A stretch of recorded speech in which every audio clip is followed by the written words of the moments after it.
उत्तर प्रदेश के जिला मथुरा के थाना यमुना पार के गांव ढेरुआ में रहता था भागचंद। उसकी गिनती गांव के खुशहाल लोगों में होती थी।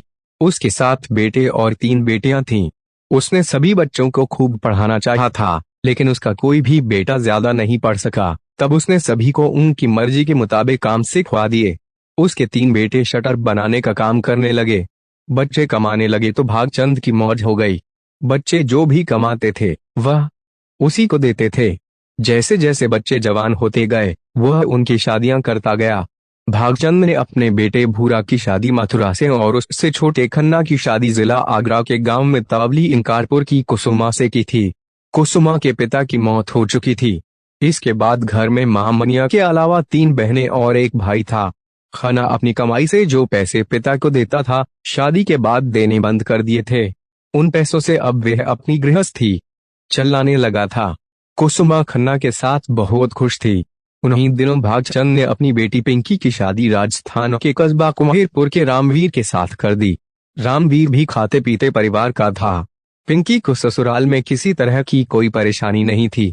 रामवीर का छोटा भाई श्यामवीर भी शादी लायक था। भागचंद को श्यामवीर छोटी बेटी किन्ना के लिए ठीक लगा तो उसके पिता देवी सिंह से बात की। देवी सिंह का परिवार पिंकी से काफी खुश था, इसलिए उन्हें इस रिश्ते से कोई ऐतराज नहीं था। इसके बाद किन्ना की शादी श्यामवीर के साथ हो गई। इस तरह भागचंद की दोनों बेटियों की शादी एक ही घर में हो गई। सब कुछ ठीक ठाक चल रहा था। समय के साथ कुसुमा 2 बच्चों की मां बन गई। खन्ना का शटर बनाने का काम बढ़िया चल रहा था। पिंकी अपने पति रामवीर के साथ जल्दी जल्दी मां के आती रहती थी। रामवीर मजाकिया स्वभाव का था, इसलिए अपनी सलहज कुसुमा से वह खूब मजाक करता था। यह बात उसके साले खन्ना को अच्छी नहीं लगती थी। कभी भी खन्ना अपने बहनोई रामवीर के मजाक करने पर ऐतराज कर दिया करता था। तब रामवीर कहता, साले साहब, सलहज से हमारा मजाक करने का हक है, इसमें आपको क्यों बुरा लगता है? भाभी को तो कोई ऐतराज नहीं है। खन्ना कहता, मजाक का भी कोई समय होता है। हर समय हंसी मजाक अच्छा नहीं लगता। उसकी भी एक सीमा होती है, लेकिन आप हैं कि मानते ही नहीं। मगर खन्ना की बातों का रामवीर पर कोई असर नहीं पड़ा। वह जब तक ससुराल में रहता खन्ना परेशान रहता। खन्ना ने कई बार अपने पिता से भी कहा, आप जीजाजी को समझाते क्यों नहीं, वे इतने फूहड़ मजाक करते हैं। भागचंद दामाद के बजाय उसे ही समझाता, बेटा, दामाद से इस तरह की बात करना ठीक नहीं है। फिर वह मजाक ही तो करता है। वह यहाँ महीनों तो रहता नहीं, 1-2 दिन रहकर चला जाता है। इस बात को लेकर उसे नाराज नहीं करना चाहिए। हमने उसे बेटी दी है, बेटी की वजह से हमें चुप रहना चाहिए। रामवीर को किसी की कोई परवाह नहीं थी। वह जब भी ससुराल आता कुसुमा के आगे पीछे मंडराता रहता और हंसी मजाक करता रहता। जब वह चला जाता तो खन्ना इस बात को लेकर कुसुमा से खूब झगड़ता। एक दिन भागचंद को खबर मिली कि उसकी बेटी बीमार है। यह खबर सुनकर वह परेशान हो उठा। उसे देखने के लिए वह बेटे खन्ना के साथ उसकी ससुराल कुमारपुर पहुंचा। वहां जाकर पता चला कि पिंकी की हालत बहुत नाजुक है। बेहतर इलाज के लिए वह बेटी को एक बड़े अस्पताल ले गया, लेकिन वहां भी उसकी हालत में कोई सुधार नहीं हुआ। लाख कोशिशों के बाद भी डॉक्टर पिंकी को नहीं बचा पाए। पिंकी की मौत उसके मायके वालों के लिए एक बड़ा सदमा थी। उसके बच्चों को पालने की जिम्मेदारी पिंकी की छोटी बहन किन्ना ने ले ली। पत्नी की मौत के बाद भी रामवीर जब तब अपनी ससुराल आता रहता था। ससुराल में अब भी उसकी पहले की ही तरह इज्जत होती थी। कुसुमा उसकी पहले की ही तरह खातिरदारी करती थी। खन्ना को अब रामवीर का आना बिल्कुल भी नहीं अच्छा लगता था। उसी की वजह से अब उसके और कुसुमा के बीच तनाव रहने लगा था। खन्ना की बात पर घर में कोई ध्यान नहीं देता था और न ही कोई उसके मानसिक तनाव को समझने की कोशिश करता था। जबकि सच्चाई यह थी कि कुसुमा रामवीर की तरफ आकर्षित होती जा रही थी, जिसकी वजह से उसके दाम्पत्य में दरार पड़ने लगी थी। रामवीर और कुसुमा के बीच वे बातें भी होने लगीं, जो दोनों को एक दूसरे के करीब लाने वाली थीं। एक दिन रामवीर ने कुसुमा को मथुरा में मिलने को कहा, लेकिन कुसुमा ने कहा कि घर के सभी लोग शादी में जा रहे हैं, इसलिए घर में अकेली होने की वजह से वे वहां नहीं आ सकती। उसने रामवीर को अपने यहाँ आने को कहा। तब रामवीर की खुशी का ठिकाना नहीं रहा, क्योंकि ऐसे में वे उसके घर आ सकता था। मौके का फायदा उठाने के लिए रामवीर अपनी ससुराल पहुंच गया और एकांत का फायदा उठाकर दोनों ने उस दिन मर्यादाएं लांघकर इच्छा पूरी कर ली। रामवीर ने साले के दाम्पत्य में सेंध लगा दी।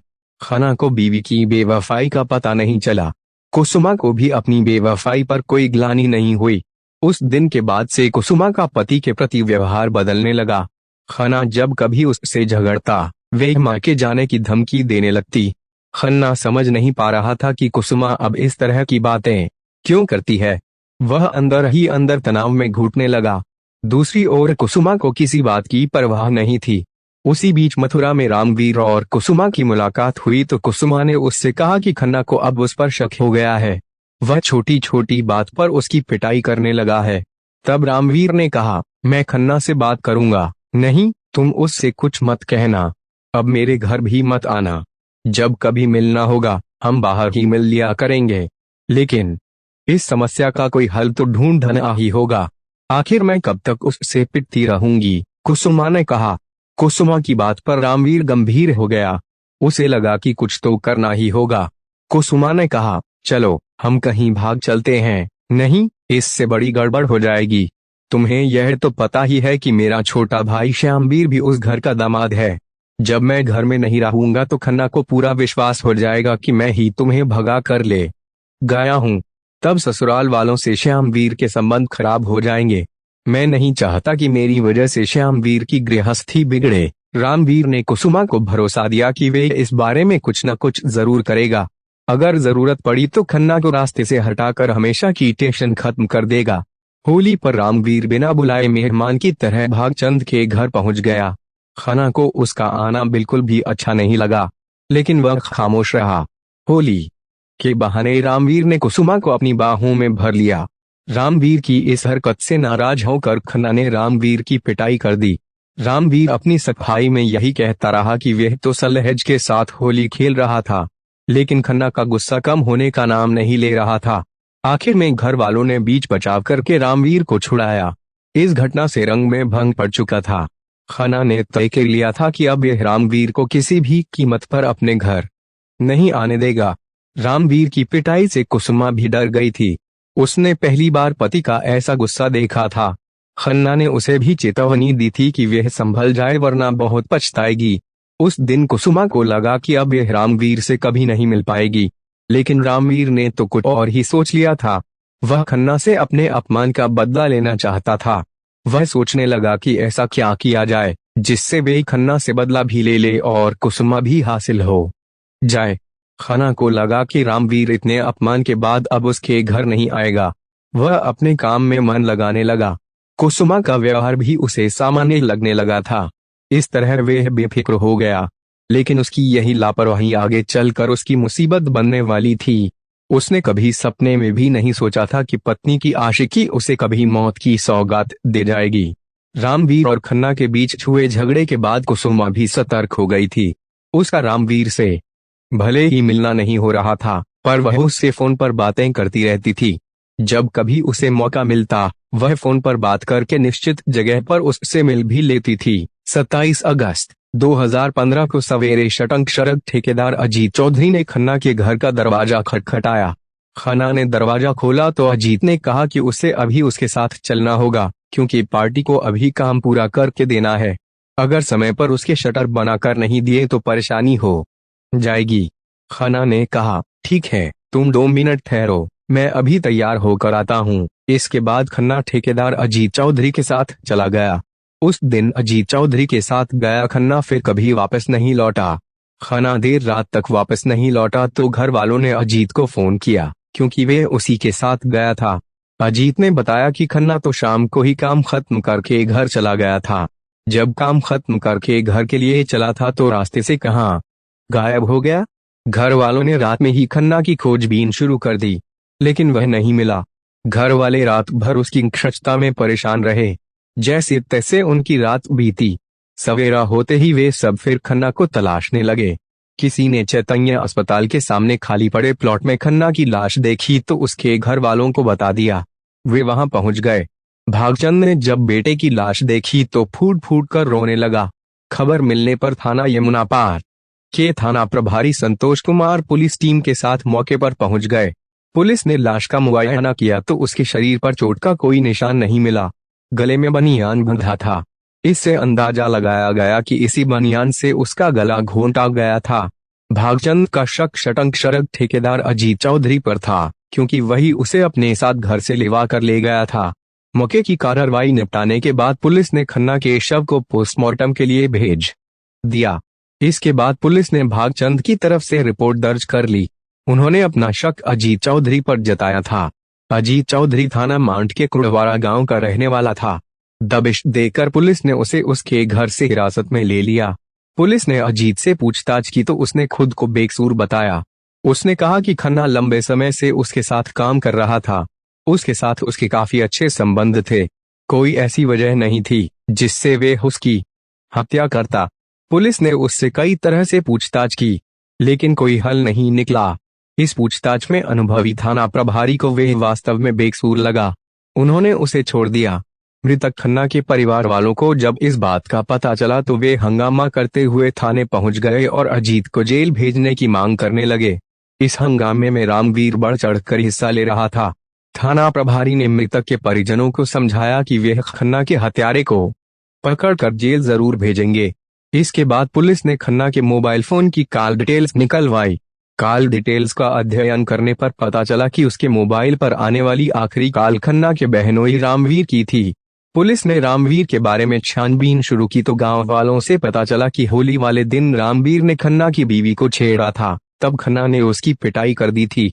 इस बात की पुष्टि के लिए पुलिस ने खन्ना के घर वालों से पूछताछ की तो उन्होंने कहा कि रामवीर के साथ खन्ना का झगड़ा तो हुआ था, लेकिन वह झगड़ा ऐसा नहीं था कि रामवीर खन्ना की हत्या कर देता।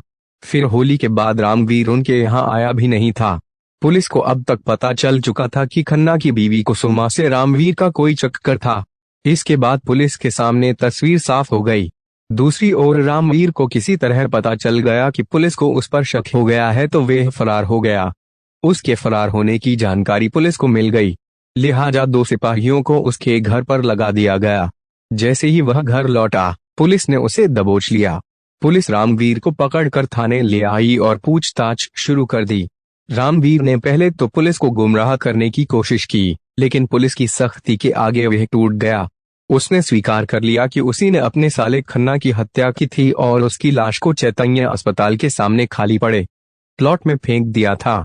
रामवीर ने यह भी स्वीकार किया कि उसकी सलहज कुसुमा से उसके नाजायज संबंध थे। कुछ समय तक तो सब कुछ ठीक ठाक चला, लेकिन कुछ दिनों बाद खन्ना को उस पर शक होने लगा और उसे उसका आना जाना अखरने लगा। वह किसी भी कीमत पर कुसुमा से संबंध तोड़ना नहीं चाहता था। कुसुमा भी अपने पति की पिटाई से तंग आ गई थी। वह हमेशा के लिए पति से छुटकारा चाहती थी। इसके बाद दोनों ने खन्ना को ठिकाने लगाने की योजना बना ली। उसके बाद रामवीर खन्ना का विश्वास जीतने की कोशिश करने लगा। जब उसे उस पर विश्वास हो गया तो रामवीर ने घटना वाले दिन खन्ना को फोन करके शाम का खाना किसी होटल में खाने की बात कही। खन्ना रामवीर को अपना दुश्मन नहीं बनाना चाहता था। उसने सोचा कि अगर रामवीर सुधर रहा है तो उसे एक मौका अवश्य देना चाहिए। उसने सोचा कि खाना खाते समय वे रामवीर को समझाएगा। उस दिन सुबह ही वह ठेकेदार अजीत चौधरी के साथ काम पर निकला था। काम खत्म करने के बाद वह शाम को रामवीर की बताई जगह पर पहुंच गया। रामवीर उसे एक ढाबे पर ले गया, जहां दोनों ने खाना खाया और शराब पी। रामवीर ने खन्ना को खूब शराब पिलाई।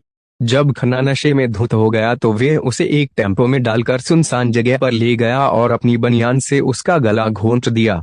चूंकि उस दिन अजीत चौधरी खन्ना को घर से बुला कर ले गया था, इसलिए घर वालों का शक अजीत पर ही गया। पर पुलिस ने असली अपराधी को खोज निकाला। रामवीर से पूछताछ के बाद पुलिस ने कुसुमा को भी उसके घर से गिरफ्तार कर लिया। कुसुमा के घर वालों को विश्वास ही नहीं हो रहा था कि कुसुमा ने ही अपने पति को मरवाया है। कुसुमा यही कहती रही कि न उसके रामवीर से संबंध हैं और न ही उसने पति को मरवाया है। बहरहाल पुलिस ने रामवीर और कुसुमा को गिरफ्तार करके कोर्ट में पेश किया, जहां से उन्हें जेल